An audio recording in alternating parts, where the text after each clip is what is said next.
my stories are very character driven. Mm. And I didn't have anything new for him. I wasn't ready to write him again. So I did other things.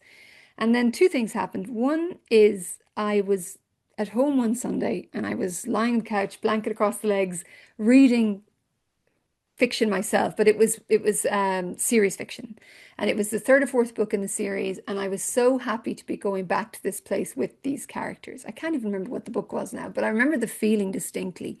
Like, I love this character, I love this place, and I love that I don't know what's going to happen next. Like, I'm really in this, and I'm so invested.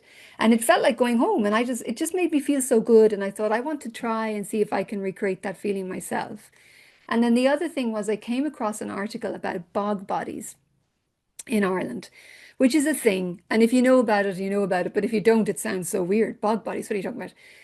Irish bog is sort of very wet, a wetland topography that is across much of the Midlands of Ireland. And one of the things that you can do there, the land there is kind of peat and it's very, very wet, but you can harvest it. So you can dig out little slabs of peat and stack it to dry and it becomes turf and it can be burned in the fireplaces of Irish people and has been for generations. A lot of people would have had private little bogs when I was a young girl growing up, and that's how they would have heated their homes for the winter time. And then it was also commercially harvested. But in the harvesting of peat from peat bogs over the years, Irish people have discovered bodies. And some of these bodies are 2,000 years old plus. Something about the chemical makeup of the water and the temperatures means that bodies can be incredibly preserved. So you could find a 2,000-year-old body and the fingerprint is still perfect. The hair is there, the expression of the face is intact, and it's very eerie.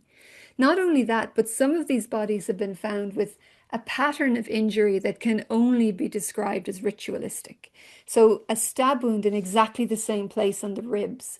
The neck has been bound. Willow withies have been driven through the arms. The nipples even have been excised. It's very weird.